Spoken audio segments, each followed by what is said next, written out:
நீங்கள் பார்த்து கொண்டிருப்பது நாட்டுக்கோட்டை நகரத்தார் டிவி. அனைவருக்கும் வணக்கம். வணக்கம். நாங்கள் மக்கள் இசை கலைஞர்கள் செந்தில் கணேஷ், ராஜலட்சுமி.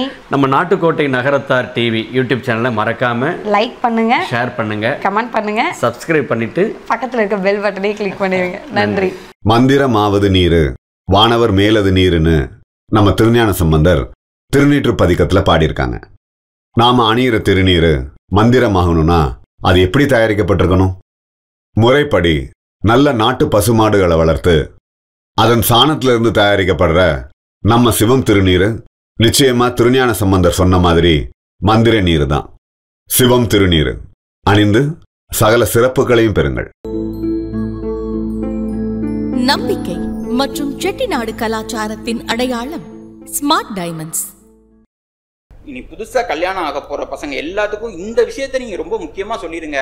கணவனுக்கும் மனைவிக்கும் பிரச்சனை வந்துச்சுன்னா நீங்களே சண்டை போட்டுக்குங்க, நீங்களே சேர்ந்துக்குங்க, எங்க கிட்ட வராதிங்க, நாங்க கேட்க மாட்டோம்னு மட்டும் நீங்க சொல்லி அனுப்பிச்சிருங்க. பொண்ணா இருந்தாலும் சரி, பையனா இருந்தாலும் சரி. இன்னொன்னு மன்னிப்பு கேட்டல் தப்பே கிடையாது. எத்தனை தடவை வேணாலும் கணவன் வந்து மனைவிட்ட கூச்சமே படவே கூடாது. மன்னிப்பு கேட்கலாம். மனைவி வந்து மன்னிப்பு கேட்கலாம் கணவன்கிட்ட. யார்கிட்ட கேட்கிறோம்? நம்ம கணவன்கிட்ட கேட்கிறோம், மனைவிட்ட கேட்கிறோம். தப்பே கிடையாது. ஒரு சவத்துக்குள்ளதான். வெக்கமும் கூச்சமும் பட வேண்டிய அவசியமே கிடையாது. காலில் கூட விழுகலாம். நான் சொல்றது, கணவன் வந்து மனைவி காலில் விழுகலாம். ஏன்னா ரூம்ல தானே விழுகிறாங்க, வெளியே நமக்கு யாருக்கும் தெரிய போறது கிடையாது. அதனால தெரிஞ்சாலும் தப்பு இல்லை, அதான் நான் சொல்ல வரேன். தெரிஞ்சாலும் தப்பு கிடையாது. இல்லை உங்களுக்கு ரொம்ப கூச்சமா இருந்துச்சுன்னா ஒரு அறையில போய் கூட நீங்க காலில் விழுந்து கூட கும்பிடுங்க, தப்பு கிடையாது. பரஸ்பரம் பாராட்டிக்கிறது. ஒரு கணவன் வந்து மனைவியவும் மனைவி வந்து கணவனையும் பரஸ்பரம் பாராட்டிக்கிறதுல தப்பே கிடையாது. சாப்பாடு நல்லா இருந்துச்சா, அம்மா ரொம்ப நல்லா இருக்குமா சாப்பாடு இன்னைக்கு அப்படின்னு சொன்னோம்னாலே வீட்டில் வந்து 99% பிரச்சனை முடிஞ்சு போயிடும். பிரச்சனை வரணும், பிரச்சனை வந்தாதான் அதை தீர்க்க முடியும். அதனாலதான் அதுக்கு தான் உனக்கு எஜுகேஷன் கொடுத்துருக்கு, வேற எதுக்கு உனக்கு எஜுகேஷன் கொடுத்துருக்குங்கிறாங்க. ஆனா என்னைக்காவது நம்ம இத மாதிரி யோசிச்சிருக்கோமா? ஏதாவது ஒரு பிரச்சனை வந்தா மூஞ்சியை தூக்கி வச்சுட்டு தான் இருக்கமே தவிர என்னைக்காவது அதை சால்வ் பண்ணும், சிரிச்சுட்டே சால்வ் பண்ணும், பல பேருக்கு அதை கத்துக் கொடுக்கணும்னு நம்ம நினைச்சிருக்கோமா? ஜப்பான் என்ன சொல்லுதுன்னா 0 to 3க்குள்ள யாருக்கிட்ட குழந்தை வளருதோ அவங்களோட பாதிப்பு அதிகம் இருக்குன்னு சொல்றாங்க. 7 வயசுக்குள்ள அவங்களுக்கு நல்லது கெட்டதெல்லாம் பதியணும்னு சொல்றாங்க. காதல் இருக்கணும்னா நம்ம சினிமால பாக்குற காதல் பாட்டு பாடி ஓடி ஆடிட்டு இருக்க காதல் இல்ல. வீட்டுல காதல்னா என்ன, ஒரு பார்வை பத்தாதா? ஆச்சு இன்னைக்கு பேசி முடிச்சோன்னா இங்க அண்ணன்ட்ட இருந்து ஒரு சிக்னல் வந்தது, அதுதான் காதல் பார்வை. அவ்வளோ அழகா இருந்தது. என்னங்க வாழ்க்கையில ஜெயிக்கிறது என்னங்க? நான் ஜெயிச்சுட்டேன், 4 லட்ச ரூபாய் சம்பளம் வாங்குறேன், 2 லட்ச ரூபாய் சம்பளம் வாங்குறேங்கிறதா ஜெயிக்கிறது வாழ்க்கையில? ஒழுங்கா அழகா குடும்பம் நடத்தி 2 புள்ள பெத்தா அதுதான் ஜெயிக்கிறது வாழ்க்கையில. நீங்க நகரத்தார் மதுரை நகரத்தார்களை 9 நகர கோயிலுக்கும் கூட்டிட்டு போங்க. நாங்கள் முத்துமாணிக்க நகரில் கூட்டிட்டு போய் மிக சிறப்பாக அதை வந்து நாங்கள் 2 பஸ் எடுத்து கூட்டிட்டு போய் செஞ்சோம்.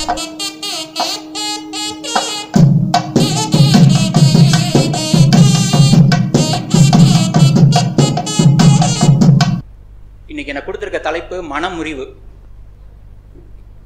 இந்த மனமுறிவுக்கான பிரச்சனைகளும் தீர்வுகளும் இன்னைக்கு இருக்கக்கூடிய காலகட்டத்தில் ஒரு வழக்கறிஞராக இருக்கிறனால எதை நான் தினசரி சந்திச்சு வரோம்னா, இந்த குடும்ப நல நீதிமன்றங்களில் வழக்குகள், ஏகப்பட்ட வழக்குகள் தினமும் பதிவாகுது. இன்னும் குறிப்பாக நம்ம நகரத்தார்களில் சமீப காலத்தில் ஒரு 5 வருஷத்துலேருந்து ஒரு 8 வருஷத்துக்குள்ள எனக்கு தெரிஞ்சு மிக அதிகமான வழக்குகள் கணவர் வீட்டாரதும் பெண் வீட்டாரதும் 2 பக்கமுமே வந்து பதிவாகுது. இதை வந்து நம்ம வந்து முடிஞ்ச அளவுக்கு தவிர்க்கிறதுக்கு இதுக்கு அடிப்படையான காரணம் என்னவா இருக்கு, இதை எப்படி நம்ம தவிர்க்கலாம் அப்படின்னு சில குறிப்பு என்னோட அனுபவத்தில் என்னென்ன தெரிஞ்சிருக்கும். அது உங்க எல்லாத்துக்குமே தெரிஞ்சது தான். நான் புதுசாக ஒன்றும் சொல்ல போகிறது கிடையாது. ஆனால் அது நமக்கு சடனாக நம்மளோட நினைவுக்கும் ஞாபகத்துக்கு வராது. அதை நான் உங்களுக்கு நினைவுபடுத்துகிற மாதிரி என்னோட அனுபவத்தில் இருக்க கருத்துக்களை நான் சொல்கிறேன். ஒரு அடிப்படையில் ஒரு மனிதனுக்கு வந்து தேவையான படிப்பு, பணம், புகழ் எல்லாத்துக்குமே ஒரு அடிப்படை காரணம் வந்து ஒரு குடும்ப கட்டமைப்பு. அந்த குடும்ப கட்டமைப்புக்கு அடிப்படையா இருக்கிறது வந்து கணவன் மனைவியோட உறவு. இந்த உறவு வந்து சரியா இல்லைன்னா அவன் எந்த உயரத்துக்கு போனாலும் அது அவனுக்கு மகிழ்ச்சி அளிக்காது. நீங்கள் எல்லாருமே பார்த்துருக்கலாம், ஒரு பெரிய ஒரு அச்சீவ்மெண்ட் பண்ணவங்க எல்லாருமே பார்த்தா அவங்க குடும்பத்தை வந்து அவங்க குடும்ப உறவு ரொம்ப நல்லா இருக்கும், மனைவிக்கும் கணவனுக்கும் இருக்க உறவு வந்து ரொம்ப அருமையாக இருக்கும். ஏன்னா அப்படி அந்த அடிப்படை கட்டமைப்பு வந்து அவங்க ரொம்ப சந்தோஷமாக இருந்தால் தான் அவங்களால அடுத்தடுத்த கட்டத்துக்கு நகர்ந்து செல்ல முடியும். இந்த மனமுறிவுக்கு பேசிக்காக சில காரணங்கள் இருக்கு. முதல்ல என்னன்னா, நான் அந்த காரணங்களை சொல்றேன், அதுக்குண்டான தீர்வுகளையும் அப்பயே நான் சொல்றேன். புரிதலின்மை. ஒரு பையன் கல்யாணம் பண்ண போறான், இல்லை ஒரு பொண்ணுக்கு வந்து கல்யாணம் ஆக போகுதுன்னா அவங்களுக்கு திருமண உறவுனா என்னன்ற சரியான புரிதல் இல்லை. புரிதல் இல்லாதது தான் அந்த மனமுறிவுக்கு உண்டான அடிப்படையான காரணம். ஏன்னா பையன் வீட்டில் ஒரு தனியாக ஒரு கலாச்சாரம் எல்லாமே இருக்கும். நகரத்தாரில் கிட்டத்தட்ட எல்லாமே ஒரே மாதிரி தான் இருக்கும்.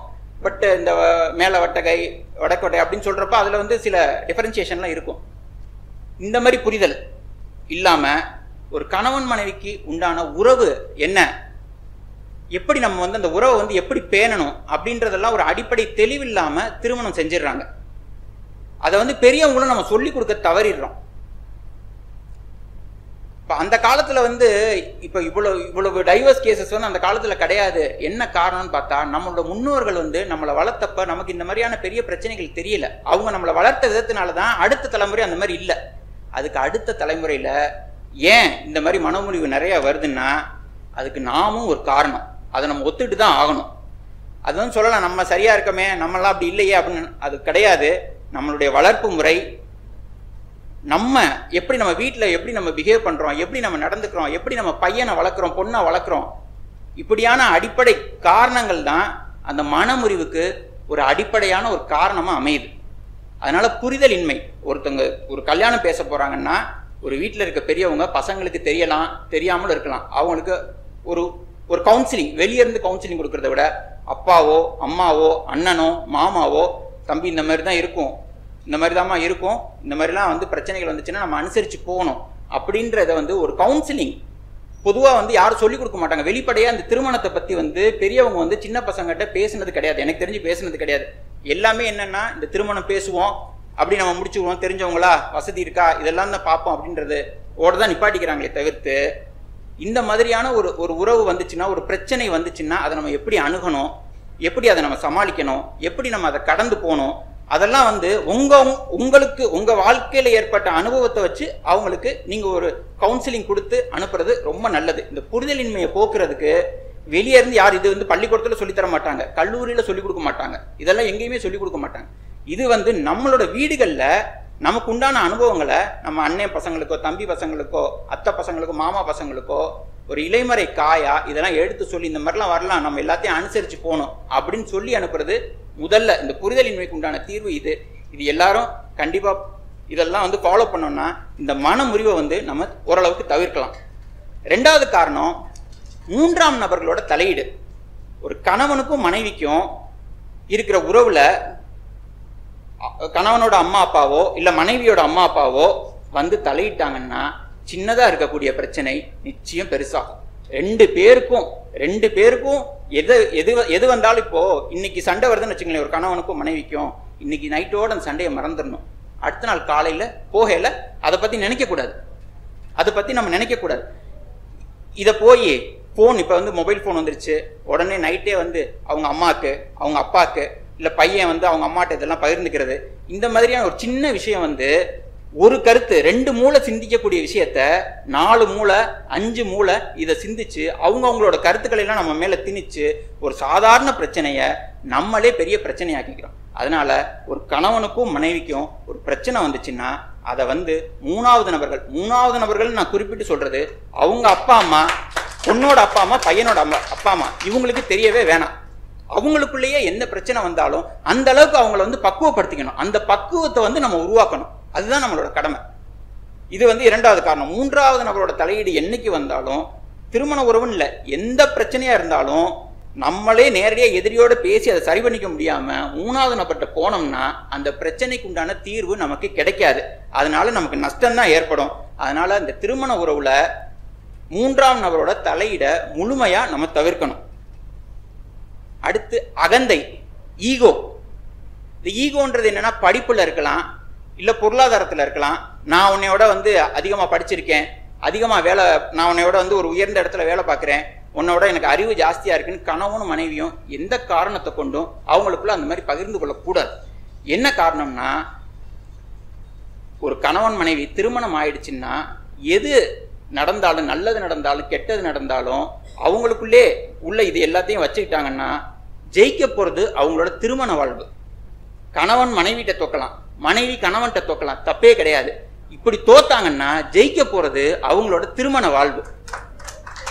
இந்த கருத்தை வந்து நம்ம வந்து வெளியே எத்தனையோ பேர் வந்து நமக்கு வந்து ஒரு டெய்லி ஒரு சாதாரணமாக வந்து நம்ம ரோட்டில் போயல, ஒரு வண்டியில் போயல, ஒருத்தர் வந்து நம்மளை திட்டிட்டு போவான், என்னடா வண்டி ஓட்டுற அப்படின்னு சொல்லிட்டு.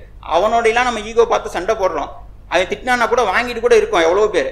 ஒரு சாதாரண விஷயங்கள், ஒரு பக்கத்து வீட்டுக்காரனோட பிரச்சனைனா கூட சண்டை போட்டால் கூட சரி பரவாயில்ல அமைதியாக போகணும். ஒரு மனைவி வந்து கணவன்கிட்டையோ, கணவன் வந்து மனைவிட்டையோ அமைதியாக போகிறனால எந்த தப்புமே கிடையாது. அப்படி அமைதியாக போனாங்கன்னா ஜெயிக்க போகிறது அவங்களோட திருமண வாழ்வு. அதை ரொம்ப நம்ம வந்து மனசில் வந்து இது அடிப்படையாக, இந்த நான் யங்ஸ்டர்ஸ் நிறைய பேர் வருவாங்கன்னு இருப்பாங்கன்னு நினச்சேன். நான் இப்படி எல்லாம் பெரியவங்களா இருக்கீங்க, நீங்கள் வந்து உங்கள் வீட்டில் இருக்க யங்ஸ்டர்ஸ்கிட்ட இந்த கருத்துக்களில் உங்களுக்கு எது சரின்னு படுதோ அதெல்லாம் நீங்கள் கொண்டு போய் சேருங்க. இதெல்லாம் சேர்த்தீங்கன்னாலே நம்ம மன உரிவு வந்து இனி வரப்போகிற காலங்களில் கொஞ்சம் கொஞ்சமாக தவிர்க்கலாம்.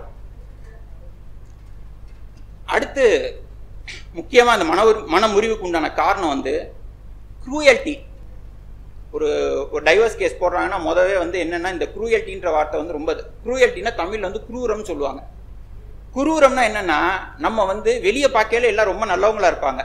ஒரு சபையில் பார்க்கையில எல்லா பேரும் வந்து நல்லா பேசுவாங்க, அண்ணன்பாங்க, தம்பிமாங்க, எல்லாம் நல்லா பழகுவாங்க. ஒரு 4 செவத்துக்குள்ள ஒரு மனைவிட்டையோ இல்லை மனைவி வந்து கணவன்கிட்டையோ பிஹேவ் பண்ணையில அந்த குரூரமான எண்ணங்கள்லாம் வெளியே வரும். அது வந்து இயற்கையிலே எல்லாத்துக்குமே இந்த குரூர எண்ணங்கள் இல்லாத மனிதர்களே இருக்கவே முடியாது. சில பேர்த்துக்கு அந்த பெர்சன்டேஜ் வந்து அதிகமாக இருக்கும், சில பேர்த்துக்கு கம்மியாக இருக்கும். சில பேர் அதை அடக்கி வச்சுக்குவாங்க, சில பேர் அதை அடக்க தெரியாமல் வெளியே விட்டுருவாங்க. இந்த எண்ணங்கள் எல்லாம் வந்து நம்ம அந்த குரூர எண்ணங்களை வந்து நம்ம வந்து மனைவிட்டையோ, நம்ம அந்த இல்வாழ்க்கையில் மனைவி வந்து கணவன்கிட்டையோ இந்த விஷயங்களை வந்து காட்டக்கூடாது. இது வந்து மனமுறிவுக்கு முக்கியமான காரணம். அடுத்து பொருளாதாரம். இப்போ எனக்கு முன்னாடி பேசின அண்ணன் சொக்கலிங்க அண்ணன் வந்து இந்த பொருளாதாரத்தை பற்றி நிறைய சொன்னாங்க. இது நமக்குள்ள வந்து எப்படி இந்த தொகை கொடுக்கல் வாங்கலாம் நடந்துட்டே இருக்கு. ஒரு 10-15 வருஷத்துக்கு முன்னாடி இந்த சினாரியோ வேற, இப்போ இருக்கக்கூடிய சினாரியோ வேற. ஆனால் அந்த பேசிக்கில் எதுவுமே மாறவே இல்லை. தொகை கொடுக்கறது வாங்குறது, இந்த முறைகள் கொடுக்கறது வாங்குறதுலாம் எதுவுமே மாறவே இல்லை. என்னன்னா, முன்னாடி பொண்ணு வீட்டுக்காரங்க டிமாண்ட் பண்ணாங்க, இதை பையன் மாப்பிள்ளை வீட்டுக்காரங்க டிமாண்ட் பண்ணாங்க, இப்போ பொண்ணு வீட்டுக்காரங்க டிமாண்ட் பண்ணுறாங்க. அதுதான் மாறி இருக்கே தவிர்த்து இந்த பிரச்சனை வந்து இப்படியே தான் இருக்கு. இதை வந்து முற்றிலும் நம்ம தவிர்க்கிறதுக்கு நம்ம சமூகத்தில் இப்போ இதை நான் எங்கள் வீட்டிலே சொன்னால் கூட இதெல்லாம் ஏற்றுக்க மாட்டாங்க. நான் எங்கள் அம்மாட்டையோ எங்கள் பெரியம்மாட்டையோ நான் இந்த விஷயங்கள்லாம் நான் சொன்னேன்னா கூட, உனக்கு என்ன தெரியும், நீ போப்பா, நாங்கள் பேசிக்கிறோம் அப்படின்றது தான் வருவாங்க. அந்த மாதிரி நினைக்காதீங்க. இந்த மாதிரி ஒரு பரந்த மனப்பான்மை உள்ள இளைஞர்களோ அல்லது வந்து நகரத்தார் பெண்களோ இருந்தாங்கன்னா அவங்கள சொல்கிற கருத்துக்களை வந்து ஏற்றுக்குங்க. இந்த பணம் கொடுக்கறது வாங்குறது, அது ஆணாக இருந்தாலும் சரி பெண்ணாக இருந்தாலும் சரி, அதற்கு முக்கியத்துவம் கொடுக்காதீங்க தயவு செஞ்சு. நல்ல குடும்பம், நமக்கு நல்ல பழக்கமானவங்க, அவங்களோட உறவினர்கள்லாம் நமக்கு நல்லா தெரிஞ்சவங்க அப்படின்னு இருக்கிற பட்சத்தில் இந்த இது வந்து ஒரு தடையாக இருக்கக்கூடாது. பொருளாதாரம் ஒரு தடையாக இருக்கக்கூடாது. இந்த பொருளாதாரம் தடையை வந்து தகர்த்தெறிகிறது எங்கேயுமே கிடையாது. எல்லாமே நம்ம மனசில் தான் இருக்குது. ஒவ்வொருத்தவங்களும் தனிப்பட்ட முறையில் இந்த பொருளாதாரத்தை நான் பெருசாக நினைக்க மாட்டேன் அப்படின்ற அந்த உறுதியை எடுத்துக்கிட்டாங்கன்னா இந்த பிரச்சனையை நம்ம வந்து பிரேக் பண்ணிடலாம். அடுத்து ஒரு முக்கியமான பிரச்சனை உடல் ரீதியான பிரச்சனை. ஒரு கணவன் மனைவிக்கு நடுவில் இப்போ நம்ம ரீசெண்டாக இந்த கேசஸ் வந்து நிறையா பார்க்குறோம். உடல் ரீதியான பிரச்சனை. இந்த உடல் ரீதியான பிரச்சனைக்கு என்ன காரணமாக இருக்குன்னா, அவங்க வாழ்க்கையில் இருக்க ஸ்ட்ரெஸ்ஸு, அவங்க வேலை, அந்த அவங்க வாழ்க்கையோட நடைமுறை எல்லாமே வந்து அவங்கள வந்து ஒரு ஸ்ட்ரெஸ்ஸுக்கு உண்டாக்குறதுனால மன ரீதியாகவும் உடல் ரீதியாகவும் கணவனுக்கோ மனைவிக்கோ இந்த மாதிரி வந்து ஒரு உடல் ரீதியான பிரச்சனைகள் வரலாம். அப்படி வந்தால் அதற்காக மனமுறிவு தான் தீர்வுன்னு சொல்லி நம்ம அதை நோக்கி போகக்கூடாது. எவ்வளவோ மெடிக்கல் ட்ரீட்மெண்ட்ஸ் இருக்குது, சைக்காலஜிஸ்ட் இருக்காங்க, அது மாதிரி செக்ஸாலஜிஸ்ட் இருக்காங்க. இவங்களெல்லாம் நம்ம போய் கொஞ்சம் அறிவை பயன்படுத்தணும். நம்ம எடுத்த உடனே நெகட்டிவாக திங்க் பண்ணாமல் பாசிட்டிவாக திங்க் பண்ணி இதிலிருந்து எப்படி நம்ம மீண்டு வெளியே வர்றது, அந்த பிரச்சனைக்கு என்ன தீர்வாக இருக்கும் அப்படின்றத யோசிச்சு, உடல் ரீதியாக பிரச்சனை வந்தால் பயப்பட வேண்டிய அவசியமே கிடையாது. இன்னைக்கு அட்வான்ஸ் ட்ரீட்மெண்ட் எல்லா துறைகள்லையுமே நவீனமாக, எல்லா சின்ன ஊர்களில் கூட நல்ல நவீன ட்ரீட்மெண்ட்லாம் இருக்குது. அதனால நம்ம அதெல்லாம் பற்றி இந்த மனமுறிவு இது வந்து நம்ம வேணாப்பா, நமக்கு ஒத்து வராது அப்படின்ற எண்ணத்தை விட்டுட்டு நம்ம வந்து இதுக்கு அடுத்து சரி கல்யாணம் ஆயிடுச்சு, இந்த ஒரு காரணத்துக்காக நம்ம பிரியக்கூடாது. அப்போ இதை ட்ரீட் பண்ணி எப்படி நம்ம வந்து இதை ஓவர் கம் பண்ணி வர்றது அப்படின்றத சிந்திக்கணும். இது ஒரு முக்கியமானது. கடைசியாக இந்த மனமுறிவு தடுக்கிறதுக்கு நம்மளுடைய பாரம்பரியத்தை சரியாக தெரிந்து கொள்ளாமல் இருப்பது ரொம்ப முக்கியமான காரணம். உலக அளவில் வந்து நம்மளோட மரபணு வந்து யூதர்களோட ஒத்து போகுதுன்னு சொல்றாங்க. இந்திய அளவில் பார்சியோட ஒத்து போகுதுன்னு சொல்றாங்க. தமிழக அளவில் வந்து நமக்குன்னு அந்த அந்த மரபணுக்கள் வந்து அந்த மாதிரி இருக்கு. அப்போ அப்படிப்பட்ட ஒரு மரபணு ஒரு அமைப்பு எல்லாருக்குமே ஒரே மரபணுல இருந்து எல்லாருமே வந்திருக்கோம். நம்மளோட கலாச்சாரம் என்னன்னே தெரியாம இன்னைக்கு இந்தியா முழுவதும் நகரத்தார் சங்கங்கள் எங்கெங்கெல்லாம் சிவன் கோயில் இருக்கோ, எங்கெல்லாம் இப்போ நமக்கு வந்து இந்தியா முழுவதும் பல இடங்கள்ல முருகன் கோயில் இருக்க இடம் எல்லா இடத்துலையுமே இருக்கும். வேற எந்த சமூகத்துக்கும் இந்த மாதிரியான ஒரு கட்டமைப்பு கிடையவே கிடையாது. அப்போ இதெல்லாம் வந்து இப்போ இருக்கக்கூடிய ஜென்ரேஷனுக்கு இதெல்லாம் தெரியவே இல்லை. அவங்களுக்கு நம்ம வந்து இந்த பாரம்பரியத்தை கலாச்சாரத்தை சொல்லி கொடுக்கணும். இன்னொன்று, இப்போ நான் இருக்கேன்னா எனக்கு முன்னோர்கள், எனக்கு முன்னாடி எங்கள் ஐயா, எங்கள் அப்பா, ஐயா, பாட்டையா, இந்த மாதிரி ஒரு 10 தலைமுறையை நான் தெரிஞ்சு வச்சிருக்கேன். நான் எங்கேருந்து வந்திருக்கேன் அப்படின்னு சொல்லிட்டு. இந்த மாதிரியான தலைமுறையெல்லாம் இன்னைக்கு இருக்கக்கூடிய ஜென்ரேஷனில் வேற யாரும் தெரிஞ்சுக்க முடியாது. ஆனால் நமக்கு அந்த மாதிரி ஒரு கட்டமைப்பு இருக்கு. அதுக்கு தான் நம்ம வந்து பங்காளிகள்னு சொல்லி, இந்த பங்காளிகள்லாம் யாருன்னா நம்மளோட பிரான்ச்சஸ் தான். முன்னாடி வந்து பேரண்ட்ஸ் பெரிய முன்னோர்கள் வந்து ஒரே ஆளாக இருப்பாங்க. அவங்ககிட்ட இருந்து கிளைகளாக பிரிஞ்சு வந்தவங்க தான் நம்மளுடைய பங்காளிகள். இன்னொன்று, இந்த படைப்பு அப்படின்றது நம்ம பெரியவங்களுக்கு செய்யறதெல்லாம் நம்ம சமூகத்தில் மட்டும்தான் இருக்கு, வேற எந்த சமூகத்திலையும் கிடையாது.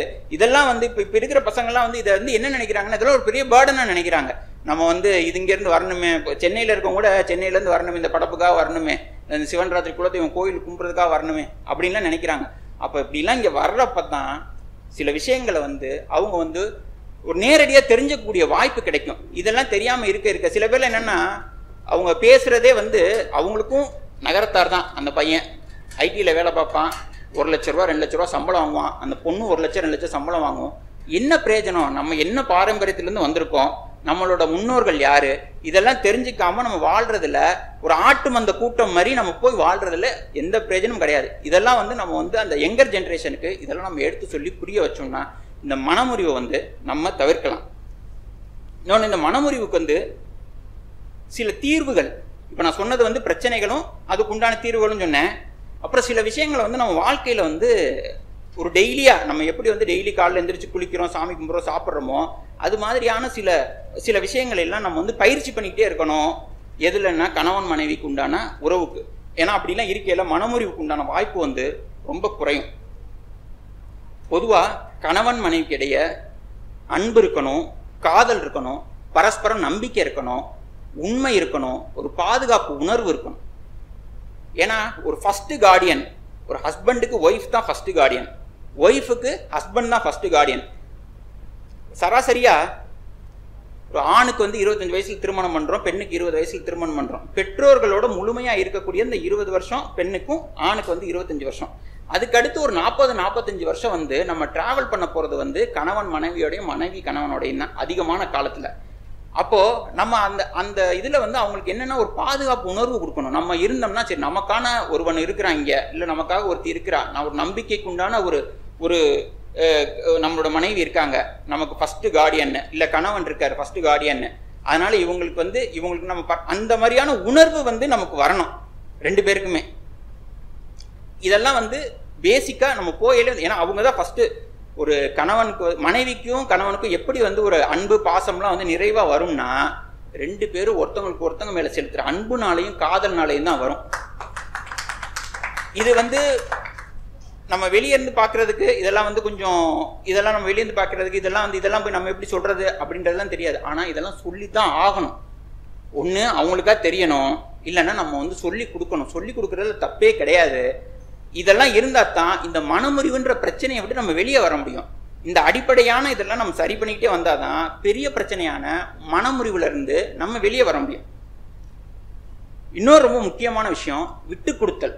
கணவன் மனைவிட்டையும் மனைவி கணவன்கிட்டையும் விட்டு கொடுக்கறதுல தப்பே கிடையாது. எவ்வளவோ பேர்ட்ட நம்ம விட்டு கொடுக்குறோம், பொறுமையா இருக்கும். அந்த விஷயத்த வந்து இதுல ஃபாலோ பண்ணோம்னாலே இந்த உறவு வந்து ரொம்ப சிறப்பா இருக்கு, விட்டு கொடுத்து போறனால. இன்னொன்று, மன்னிப்பு கேட்டல் தப்பே கிடையாது. எத்தனை தடவை வேணாலும் கணவன் வந்து மனைவிட்ட கூச்சமே படவே கூடாது, மன்னிப்பு கேட்கலாம். மனைவி வந்து மன்னிப்பு கேட்கலாம் கணவன்கிட்ட. யார்கிட்ட கேட்குறோம்? நம்ம கணவன்கிட்ட கேட்குறோம், மனைவிட்ட கேட்குறோம், தப்பே கிடையாது. ஒரு செவத்துக்குள்ள தான் 100 தடவை மன்னிப்பு கேட்டாலும் அது தப்பே கிடையாது. நம்ம ஒன்றும் குறைஞ்சு போகிறது கிடையாது. மன்னிப்புன்றது ஒரு வார்த்தை தான். இந்த மன்னிப்புன்ற வார்த்தை, ஒரு வார்த்தை எவ்வளோ பெரிய கோபமாக இருந்தாலும், ஏண்டா அவங்களே இறங்கி வந்துட்டாங்களே, இல்லை மனைவியே இறங்கி வந்துட்டாப்லையே அப்படின்னு எவ்வளோ கோபம் இருந்தாலும் அது உடனே அது வந்து குறைச்சிரும். இதை நம்ம கேட்கறதுக்கு ஈகோ பார்க்க வேண்டிய அவசியமே கிடையாது. நம்ம வந்து கேட்க போகிறது நம்ம மனைவிட்ட கேட்க போகிறோம். நம்ம கூட 45 வருஷம் 50 வருஷம் ட்ராவல் பண்ணி வரப்போறக்கூடிய ஆள், இல்லை கணவன் வந்து மனைவிட்ட கேட்க போகிறாங்க, ட்ராவல் பண்ணி வரக்கூடிய ஆள், அவங்ககிட்ட மன்னிப்பு கேட்கறது எந்த விதத்துலையும் தப்பே கிடையாது. வெக்கமும் கூச்சமும் பட வேண்டிய அவசியமே கிடையாது. காலில் கூட விழுகலாம். நான் சொல்றது, கணவன் வந்து மனைவி காலில் விழுகலாம். ஏன்னா ரூம்ல தானே விழுகிறாங்க, வெளியே நமக்கு யாருக்கும் தெரிய போகிறது கிடையாது. அதனால தெரிஞ்சாலும் தப்பு இல்லை, அதான் நான் சொல்ல வரேன். தெரிஞ்சாலும் தப்பு கிடையாது. இல்லை உங்களுக்கு ரொம்ப கூச்சமா இருந்துச்சுன்னா ஒரு அறையில போய் கூட நீங்க காலில் விழுந்து கூட கும்பிடுங்க, தப்பு கிடையாது. ஏன்னா இன்னொன்னு, நிறைய அனுபவம் இருக்கும் போல, சொன்னோன்னு எல்லா பேரும் பயங்கரமா சிரிக்கிறாங்க. எல்லாம் அவங்கவுங்க பர்சனல் இதில் நடந்திருக்கு.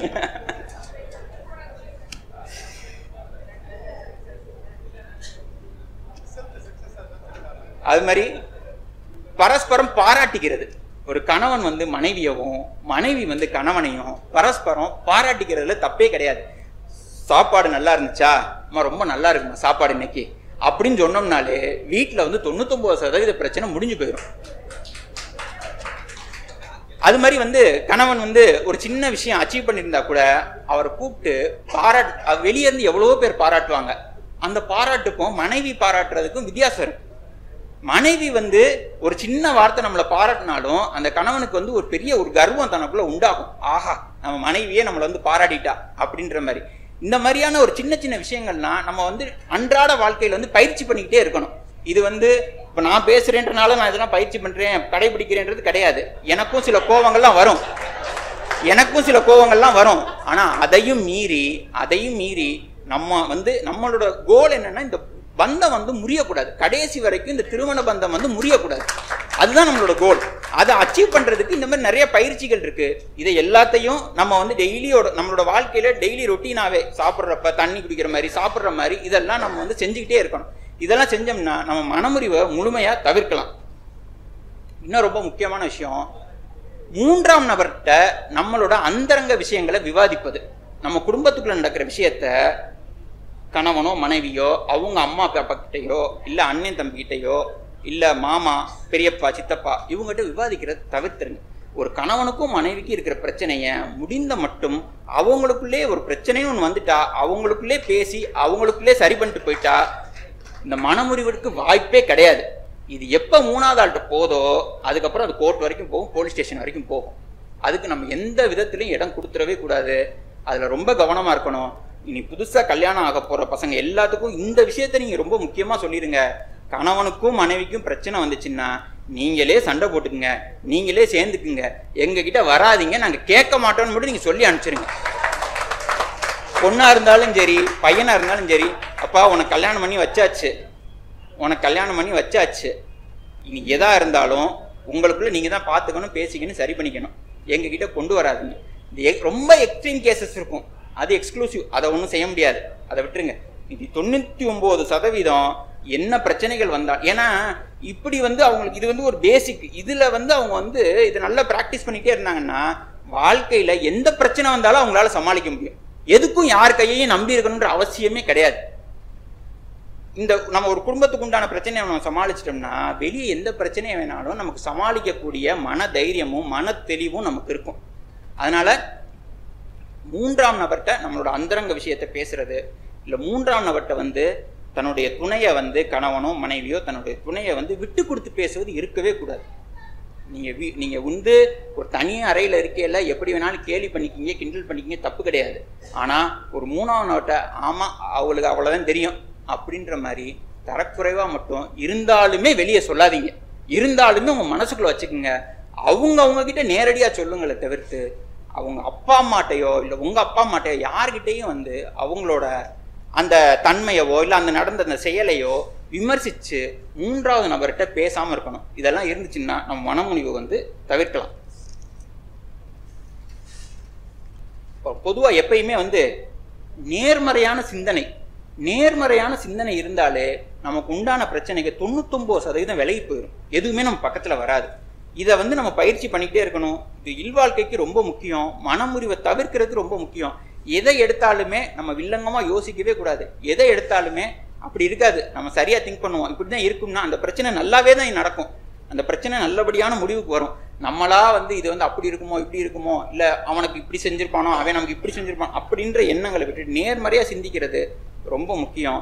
2வது, கடவுள் பக்தியை சொல்லிக் கொடுக்கணும். இந்த தலைமுறைக்கு கடவுள் பக்தி இருந்தாலும் அடுத்து வர்ற தலைமுறைக்கு கடவுள் பக்தியை நம்ம ரொம்ப சொல்லிக் கொடுக்கணும். ஏன்னா நம்ம பாரத நாடு வந்து ஒரு கலாச்சாரத்தோட பிணைந்தது. அதில் வந்து நம்ம வந்து இந்த சாமி கும்பிட்றது, குறிப்பாக நகரத்தார் சமூகம் வந்து இந்த சாமி கும்பிட்றதுல இருந்து ஒரு இறைப்பணி செய்கிறதுல, ஒரு கும்பாபிஷேகம் செய்கிறதுல எல்லாத்துலேயுமே முதன்மையாக இருக்கக்கூடிய சமூகம். அந்த சமூகத்தோட பாரம்பரியத்தை நம்ம சொல்லிக் கொடுக்கல. இந்த கடவுள் பக்தி வீட்டில் வந்து டெய்லி எந்த சாமியை வேணாலும் கும்பிடுங்க, டெய்லி வந்து சாமியை கும்பிடுங்க. சாமியை கும்பிடையிலே வந்து நம்மளுடைய வேண்டுதல்லாம் சொல்லியிலே அதெல்லாம் நிறைவேறிடும். ஏன்னா நம்ம எண்ணங்கள் தான் அது வந்து பிரதிபலிக்குது. அதனால நம்ம வந்து அந்த நேர்மறையான சிந்தனையோட கடவுள் பக்தி இருக்கிறப்ப இந்த மனமுறிவெல்லாம் வர்றதுக்கு உண்டான வாய்ப்புகள் ரொம்ப குறைவு. இன்னொன்று, நல்ல இசையை கேட்பது. நல்ல இசையை கேட்பது. ஏதாவது ஒரு பிரச்சனைலாம் வரையில நம்ம மனசு வந்து ரொம்ப சங்கடமாக இருந்துச்சு, ஒரு கணவனுக்கும் மனைவிக்கும் பிரச்சனையாக இருக்குது, நமக்கு வந்து ரொம்ப ஒரு மாதிரியாக ரொம்ப ஸ்ட்ரெஸ்டாக ஃபீல் பண்ணுறோம்னா எல்லாத்தையும் விட்டு உங்களுக்கு இளையராஜா பாட்டு பிடிக்குமா, ஏஆர் ரஹ்மான் பாட்டு பிடிக்குமா, நல்ல அமைதியான சூழ்நிலையில் அந்த பாட்டை வந்து நல்லா கேளுங்க. குறிப்பாக காதல் பாடல்களை கேளுங்க. அந்த காலத்தில் வந்து வாலி, இப்போ வைரமுத்து எல்லாருமே ரொம்ப அருமையாக எழுதியிருக்காங்க. எனக்கே வந்து சில நேரம்லாம் ரொம்ப ஒரு மாதிரிலாம் ஒரு சூழ்நிலை வந்து ரொம்ப ஒரு ஸ்ட்ரெஸ்டாக ஒரு மாதிரி ஃபீல் பண்ணல, நான் தளபதி படத்துலேருந்து சுந்தரி கண்ணால் ஒரு செய்தி இந்த பாட்டை வந்து அமைதியாக போட்டு கேட்பேன். என் மனசு வந்து அமைதி அடையும் நிச்சயமாக. அதில் உள்ள வரிகளை வந்து அப்படி பார்த்துக்கிட்டே இருப்பேன். அப்போ நமக்காக ஒருத்தி இருக்கா, அவள் நமக்கான ஒருத்தி, நம்ம வந்து என்ன செஞ்சாலும் வந்து நம்ம வந்து அவளோட தான் இருக்க போகிறோம் அப்படின்றதெல்லாம் வந்து இந்த பயிற்சியெலாம் வந்து நான் சொல்கிறது இந்த பாட்டு உங்களுக்கு வேறு பாட்டு கூட பிடிச்சிருக்கலாம். இதெல்லாம் வந்து நீங்கள் பார்த்து இதெல்லாம் வந்து நான் ஒரு டிப்ஸ் உங்களுக்கு கொடுக்குறேன். இதுலேருந்து உங்களுக்கு எதெல்லாம் வந்து சரியாக இருக்குமோ இதெல்லாம் வந்து உங்கள் பசங்களுக்கோ அல்லது வந்து உங்கள் இந்த சின்ன யங்கர் ஜென்ரேஷன் யாரெல்லாம் நகரத்தாரில் வராங்களோ அவங்களுக்குலாம் இதெல்லாம் எடுத்து சொல்லுங்கள். இந்த மாதிரியான இதெல்லாம் வந்து நம்ம பண்ணோம்னா மனமுறிவை முழுமையாக தவிர்க்கலாம். கணவனுக்கும் மனைவிக்கும் பிரச்சனையா, சண்டை வார்த்தை வந்து ஜாஸ்தி ஆகிட்டே போதா, ஒன்றுமே பிரச்சனை இல்லை, அந்த இடத்த விட்டு நகண்டுருங்க. அந்த இடத்துல இருக்காதீங்க. அந்த இடத்துல நீங்கள் இல்லாமல் அந்த உங்களோட ப்ரெசன்ஸ் அந்த இடத்துல இல்லாட்டினாலே 99% பிரச்சனை முடிஞ்சிருச்சு. அதுக்கப்புறம் நீங்கள் திருப்பி வரையில வேற மனநிலையில் வருவீங்க. இது உங்களுக்கு ஒரு பெரிய இதாக தெரியாது. மனசு வந்து ஒரு 4 பேர் பார்ப்போம், நம்மளோட மனநிலை மாறி இருக்கும், இந்த கோபம் குரூரம் எல்லாமே நமக்கு வந்து குறைஞ்சிருக்கும். அதனால ஒரு பிரச்சனைன்னு வந்துச்சுன்னா அந்த இடத்த விட்டு வெளியேறிடணும். கணவன் வெளியேறினாலும் சரி, மனைவி வேற இடத்துக்கு போய் ஒரு 1/2 மணி நேரம் 1 மணி நேரம் உட்காந்துருங்க, திருப்பி வாங்க, சுமூகமான சூழ்நிலை கண்டிப்பா வரும்.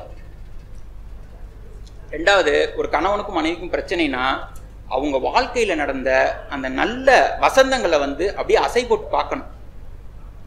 நம்ம வந்து என்னைக்குமே வந்து ஒவ்வொரு நாளும் வந்து ஒரு நாளைக்கு வந்து நமக்கு நல்ல நாள் இருக்கும், ஒரு நாள் வந்து ஒரு நல்ல ஒரு அமைதி இல்லாத நாளா இருக்கும்.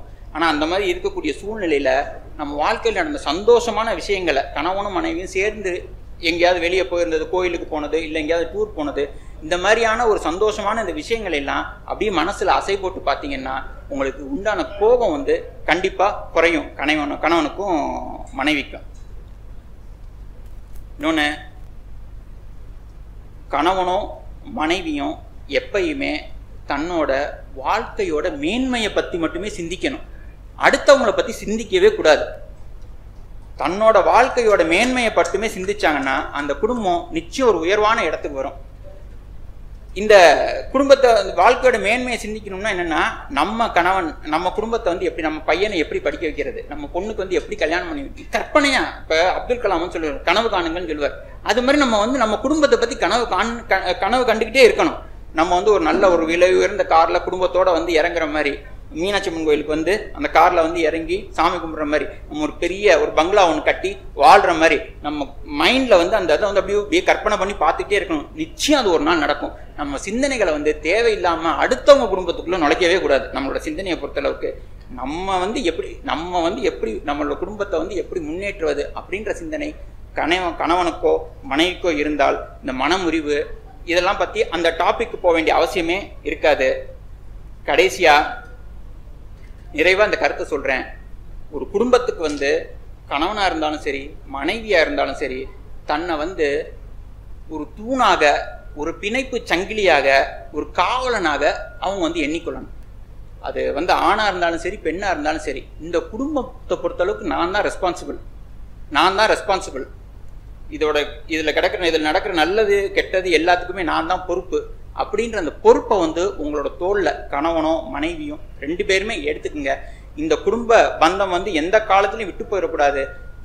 நம்ம நடந்துக்கிற விதத்தை பொறுத்து தான் நம்மளோட பிள்ளைகள் இதை பார்த்து தான் வளருதுன்றத நினைவில் நல்லா வச்சுக்குங்க. நம்ம வந்து எதுவுமே சொல்லி கொடுக்க வேண்டியதில்லை. நம்ம எப்படிலாம் நம்மளோட பிஹேவியர் இருக்கோ இதை பார்த்து தான் அந்த பசங்க வந்து வளர்றாங்க. நாளைக்கு அந்த பசங்களோட வாழ்க்கை அமைய போகிறது இதன் அடிப்படையில் தான். நம்ம வாழ்வியலை பார்த்து தான் நம்மளோட பசங்களோட வாழ்க்கை இருக்க போகுது. அதனால நீங்கள் வந்து உங்களுக்கு என்னதான் கோபதாபங்களாக இருந்தாலும் நம்மளோட பசங்களோட ஃப்யூச்சரை நினச்சி நம்மளை வந்து கண்ட்ரோல் பண்ணிக்கிட்டே இருக்கணும். இந்த மனமுறிவுலாம் வரையில் அவங்களுக்கு வந்து இஷ்யூஸ் இருந்துச்சுன்னா பெரிய பாதிப்பை ஏற்படுத்தும். அதை சொல்லவே முடியாது, அதை விவரிக்கவே முடியாது. அந்த குழந்தைகளோட அந்த மனநிலையை வந்து நம்ம விவரிக்கவே முடியாது.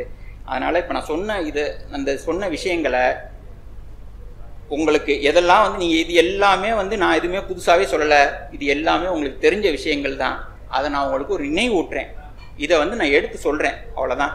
இதில் இருக்கிறத எடுத்து உங்கள் வீட்டில் இருக்கவங்களுக்கு சொல்லி முடிஞ்ச அடுத்த ஒரு 10 வருஷங்களில் நம்ம நகரத்தார் சமூகத்தில் மனமுறிவே இல்லாத அளவுக்கு கொண்டு வர்றதுக்கு எல்லாரும் தன்னால் ஆன முயற்சிகளை செய்ய வேணும் என்று சொல்லி கேட்டு வாய்ப்புக்கு நன்றி கூறி விடைபெறுகிறேன். நன்றி, வணக்கம். எனக்கு கொடுத்துருக்க தலைப்பு வந்து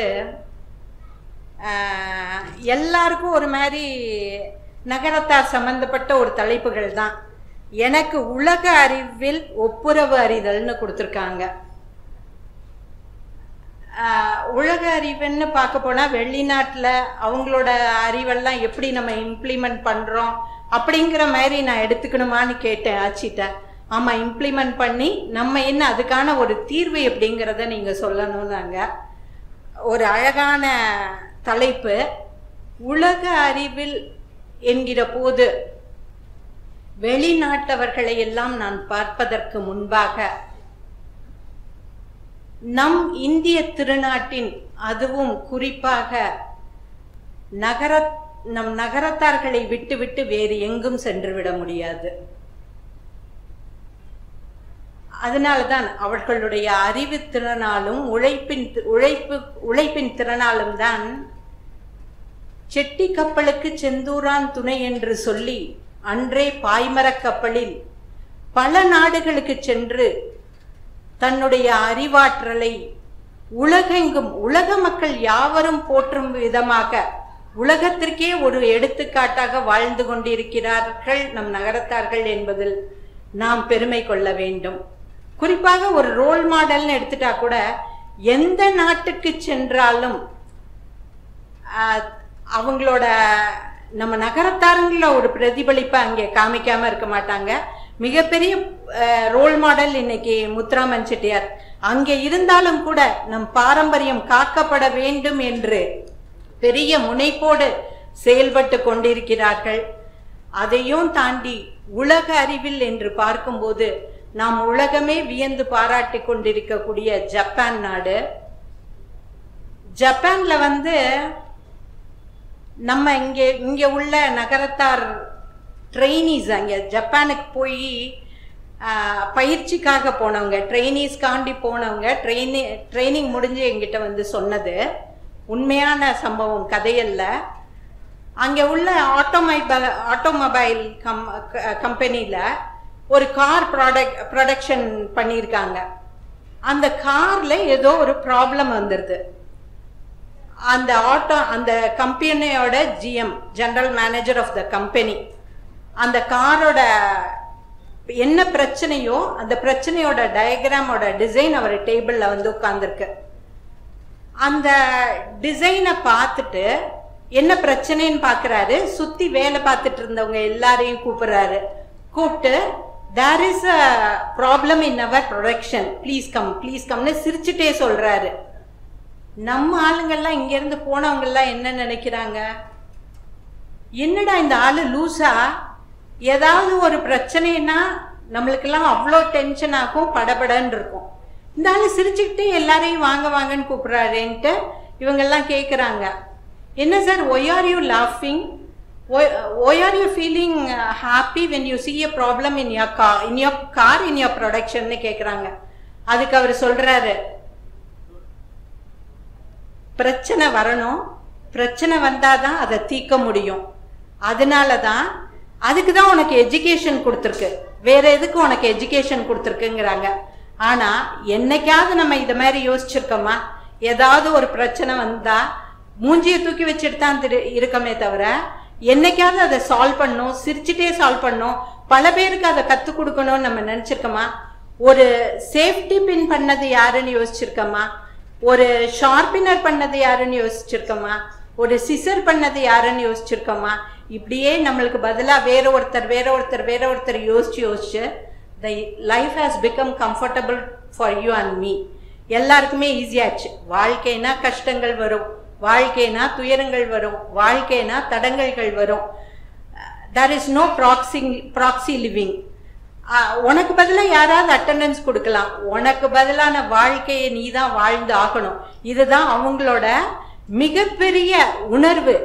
அந்த உணர்வு என்ன சொல்லுவாங்க, குழந்தைகளை எல்லாம் வளர்க்கும் போது, இன்னைக்கு எனக்கு முன்னாடி பேசினவங்க நிறைய பேர் சொன்னாங்க, இன்னைக்கு குழந்தைகள்லாம் வரலேன்னு. குழந்தைகள்லாம் குழந்தைங்களுக்கே கற்றுக் கொடுக்கணும், குழந்தைகளே கற்றுக் கொடுத்தாதான் அந்த பண்பாடுகள்லாம் தெரிய ஆரம்பிக்கும். ஜப்பான் என்ன சொல்லுதுன்னா 0 to 3க்குள்ள யாருக்கிட்ட குழந்தை வளருதோ அவங்களோட பாதிப்பு அதிகம் இருக்குன்னு சொல்றாங்க. 7 வயசுக்குள்ள அவங்களுக்கு நல்லது கெட்டதெல்லாம் பதியணும்னு சொல்றாங்க. அவங்க ஜப்பான் அவங்களோட கேரக்டர்ல தலை நிமிர்ந்து நிக்கிறது என்ன தெரியுமா? அவங்களோட கேரக்டர்ல டோன்ட் எவர் ட்ரீம் ஆஃப் ஃப்ராடுலன்ஸ்ன்னு சொல்றாங்க. எங்கேயுமே தவறி கூட கனவுல கூட யாருக்கும் வஞ்சனை செய்து விடாதீர்கள், கனவுல கூட யாருக்கும் கெடுதல் செஞ்சிடாதீங்க, கனவுல கூட யாருக்கும் எந்த தீங்கும் செஞ்சிடாதீங்க. இதெல்லாம் எங்கிருந்து வந்தது? என்னடா இந்த ஆட்சி நகரத்தாரை பத்தி பேச சொன்னா ஜப்பான்ல எங்கேயோ இருக்கவங்கள பத்தி பேசிட்டு இருக்காங்கன்னு நீங்கெல்லாம் நினைக்கலாம். இதெல்லாம் எங்கிருந்து வந்தது? நம்ம ஆளுங்க முன்னாடியே சொல்லியாச்சு. அதை தான் சொன்னாங்க, எண்ணிய முடித்தல் வேண்டும், நல்லவையே எண்ணுதல் வேண்டும். 2000 வருஷத்துக்கு முன்னாடி திருவள்ளுவர் ஒரு அகராதியே எழுதியாச்சு, பாரதி பாடியாச்சு, காந்தி வாழ்ந்து காட்டியாச்சு. இதெல்லாம் எங்க? நம்ம இந்திய திருநாட்டின் சொத்து, நம்ம பாதுகாக்கணும், அவங்க பின்பற்றாங்க. இது நம்மளோட சொத்து, நம்ம பாதுகாக்க வேண்டியது. இந்த மாதிரி உள்ள பண்பாடெல்லாம் நம்ம நகரத்தார்களுக்கு சின்ன வயசுலேருந்தே நம்ம அப்பத்தா ஐயா ஆயா ஐயா எல்லாரும் சொல்லி கொடுத்த பண்பாடு. ஆனா இன்னைக்கு நம்ம அதை சொல்லி கொடுக்கறதுல படிப்பு படிப்பு படிப்புன்னு சொல்லி எல்லாத்தையும் கத்துக்கிற நம்ம இந்த பண்பாடை கற்றுக் கொடுக்க மிஸ் பண்ணிட்டோமோ அப்படிங்கிற ஒரு மிகப்பெரிய குறைபாடு எல்லாரும் மனசாட்சிக்குள்ளேயும் ஒளிஞ்சிருக்கு. அது எல்லாம் நிவர்த்தி ஆகணும், சரியாகணும்னா இன்னைக்கு காலையிலேருந்து எல்லாரும் பேசினாங்க. அதாவது பிள்ளைங்களை இந்த மாதிரி விழாக்களுக்கு கூப்பிட்டு போகணும், கல்யாணங்களுக்கு கூப்பிட்டு போகணும்னு. 10th +1 +2 அதெல்லாம் ஆரம்பிக்கிறதுக்கு முன்னாடி சின்ன குழந்தைங்கள எல்லாரோட கல்யாணத்துக்கும் கூட்டிட்டு போகணும். இந்த முறைகளை எல்லாம் சொல்லி கொடுக்கணும். இன்னைக்கு ஆட்சி அழகா அந்த முறைகளை எல்லாம் சொன்னாங்க. இன்னைக்கு எல்லாரும் ஐத்தானே சொல்றது இல்லை, அண்ணேன்னு தான் சொல்றது. ஐத்தாண்டி எல்லாம் அக்கான்னு தான் சொல்றது. அந்த மாதிரி தான் இன்னைக்கு எல்லாரும் சொல்லிக்கிட்டு இருக்கோம். அதெல்லாம் மாறணும். உறவுனா என்ன? ஒரு பின்னி பிணைஞ்சிருக்க வேண்டாமா? இந்த உறவெல்லாம் இன்னைக்கு மாமா ஃபர்ஸ்ட் ரிலேஷன், மாமா அத்தை பெரியவங்க, வீட்டுல அப்பத்தா ஐயா எல்லாரையும் ஒரு அந்நியமாக பார்க்கக்கூடிய சூழ்நிலை உருவாகி விட்டது. ஒரு உறவுனா என்ன? பின்னி பிணைஞ்சிருக்கணும். சண்டை சச்சரவு. எனக்கு முன்னாடி பேசினவங்க எல்லாம் சொன்னாங்க, முன்னாடி பேசின கார்த்திக் அவங்க சொன்னாங்க இந்த மாதிரி காதல் இருக்கணும்னு. காதல் இருக்கணும்னா நம்ம சினிமால பாக்குற காதல் பாட்டு பாடி ஓடி ஆடிட்டு இருக்க காதல் இல்ல. வீட்டுல காதல்னா என்ன? ஒரு பார்வை பத்தாதா? ஆட்சி இன்னைக்கு பேசி முடிச்சோன்னா இங்க அண்ணன்ட்ட இருந்து ஒரு சிக்னல் வந்தது, அதுதான் காதல் பார்வை. அவ்வளோ அழகா இருந்தது. அதை யாரெல்லாம் மிஸ் பண்ணீங்களோ தெரியல, கடவுள் புண்ணியத்துல நான் மிஸ் பண்ணல. அதுதான் காதல். இன்னைக்கு எத்தனை பேர் வந்திருக்கீங்கன்னு தெரியாது. ஆனா ஓரளவு நம்ம ஜெனரேஷன் வரைக்கும் அந்த காதல் இருந்தது. இப்ப நிறைய மனமுறிவை பத்தி தான் இன்னைக்கு எல்லாரும் பேசிட்டு இருக்காங்க.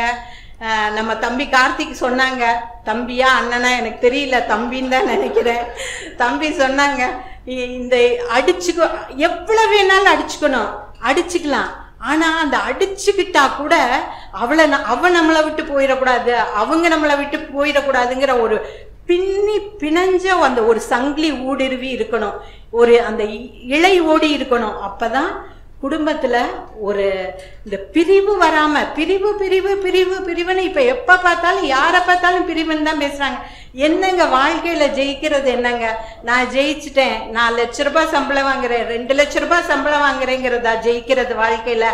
ஒழுங்கா அழகா குடும்பம் நடத்தி 2 பிள்ளை பெத்தா அதுதான் ஜெயிக்கிறது வாழ்க்கையில. ஒவ்வொரு பிள்ளைங்களும் வாழ்க்கையில ஜெயிக்கணும், ஜெயிச்ச பிள்ளைங்களை மட்டும்தான் நம்ம பார்க்கணும் அப்படின்றது எனக்கு ரொம்ப பெரிய சொல்றது, இந்த மேடையில பதிவு பண்றது ரொம்ப சந்தோஷமான விஷயம். அப்புறம் ஒரே ஒரு விஷயம்,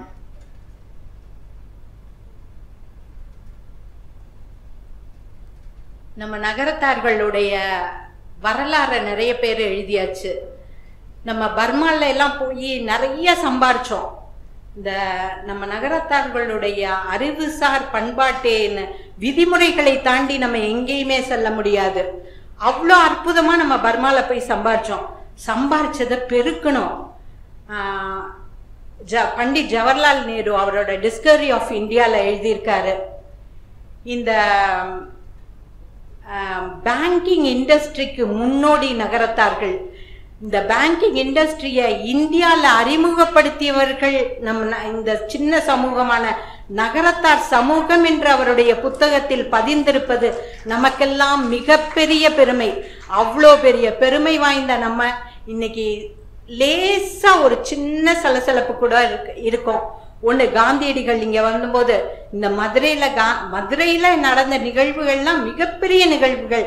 நீங்கள் முதல்ல இந்த ஹெரிட்டேஜ் ட்ரஸ்ட்லேருந்து இங்கே ஒரு விழாவை ஆரம்பிச்சு என்ன நோக்கத்தோட இந்த விழாவை ஆரம்பிச்சிருக்கீங்களோ மிக சிறப்பாக மிக பிரமாதமான வெற்றி அடையும் கண்டிப்பாக.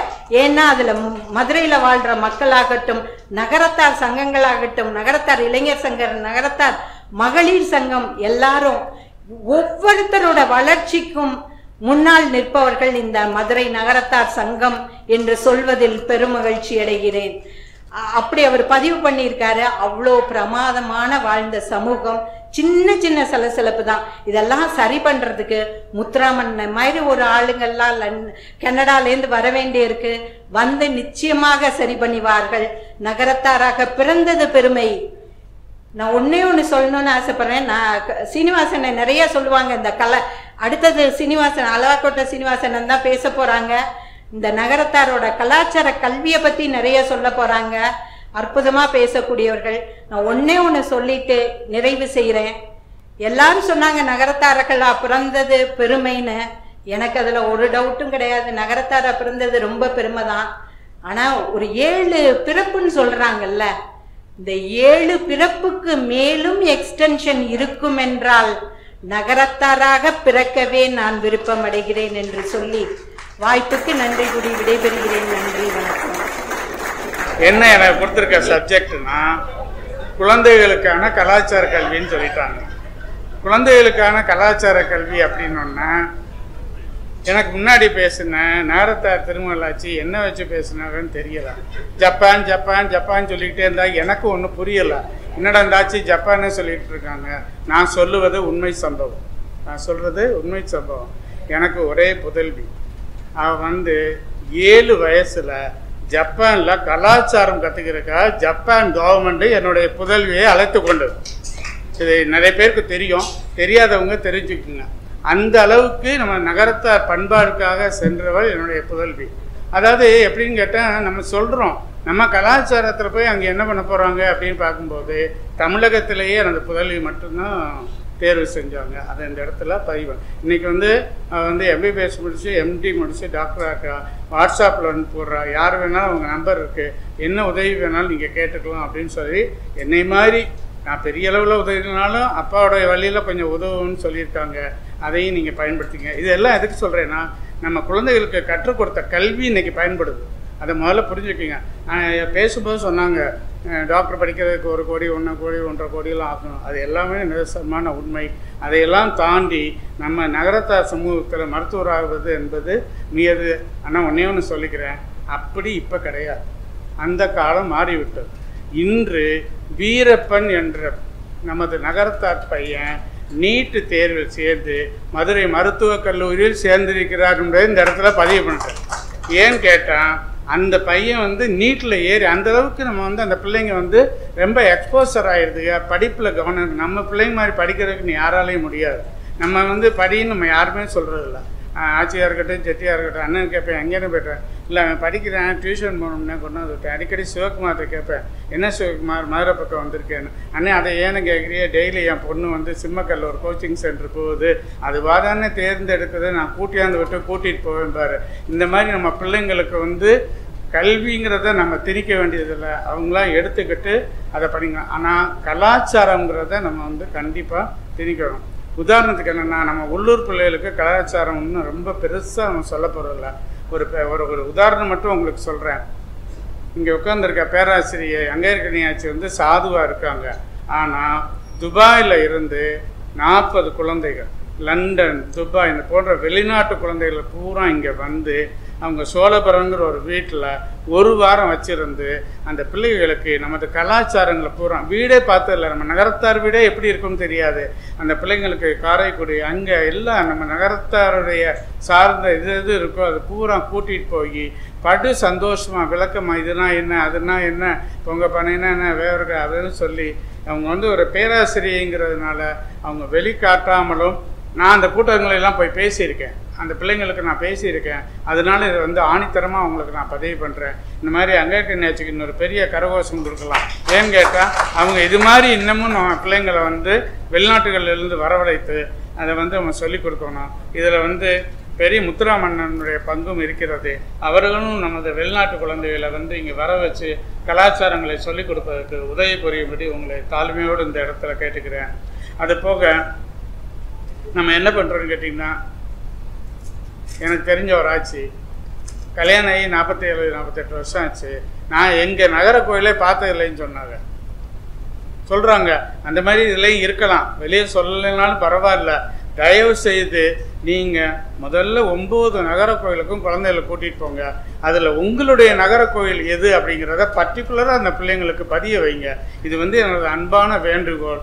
அதை நீங்கள் செய்யணும். அப்படி இல்லைன்னா தலைவர் சிதம்பரன்கிட்ட இந்த இடத்துல ஒரு வேண்டுகோளை வைக்கிறேன். நீங்கள் நகரத்தார் மதுரை நகரத்தார்களில் 9 நகர கோயிலுக்கும் கூட்டிகிட்டு போங்க. நாங்கள் முத்துமாணிக்க பிரிவில் கூட்டிகிட்டு போய் மிக சிறப்பாக அதை வந்து நாங்கள் 2 பஸ் எடுத்து கூட்டிகிட்டு போய் செஞ்சோம். ஆமாம், அதனால வந்து அதை வந்து வேண்டுகோளாக எடுத்துக்கொண்டு நிர்வாகிகளும் அதுக்கு ஒத்துழைப்பு கொடுத்து நீங்கள் கூட்டிகிட்டு போகணும்னு கேட்டுக்கிறேன். அது மாதிரி இப்போ சரி கடைசியாக ஒரு பாயிண்ட் சொல்லிடுறேன். எனக்கு அப்புறம் 3 பேர் பேசிடுவாங்க. அப்புறம் நமக்கு டீ டைம் ரெடி ஆகிடும். இப்போ ஒரு 2-3 நாளைக்கு முன்னாடி நான் வந்து மார்ச் 8ஆம் தேதி கொடைக்கானல் யூனிவர்சிட்டியில் வந்து என்னை மகளிர் தினத்துக்காக கூப்பிட்டுருந்தாங்க. அங்கே போயிருந்தேன். அது வந்து நல்ல இன்டர்நேஷ்னல் ஸ்கூலு. அங்கே போகும்போது நம்ம நகரத்தார் குழந்தைகள் 6 குழந்தைகள் வெளிநாட்டு குழந்தைகள் படிக்கிறார்கள். அதை நான் இங்கே போய் தான் தெரிஞ்சுக்கிட்டேன். இந்த மாதிரி நமக்கு தெரியாத பல சமாச்சாரங்கள் நம்மளை மீறி நடந்து கொண்டிருக்கிறது. அந்த வெளிநாட்டில் இருக்க குழந்தைய இங்கே கொண்டாந்து படிக்க வச்சுருக்காங்க. அந்த பிள்ளைங்களை பார்த்ததில் எனக்கு அளவுக்கதிக சந்தோஷம் என்பதை பதிவு பண்ணி வரும் காலங்களில் நாம் நம் குழந்தைகளுக்கு கல்வி அறிவை போதிப்பதோடு நமது கலாச்சாரங்களை போதிப்போம் என்று கூறி ஒரு நல்ல வாய்ப்பினை வழங்கி அனைவருக்கும் நன்றி கூறி விடைபெறுகின்றேன்.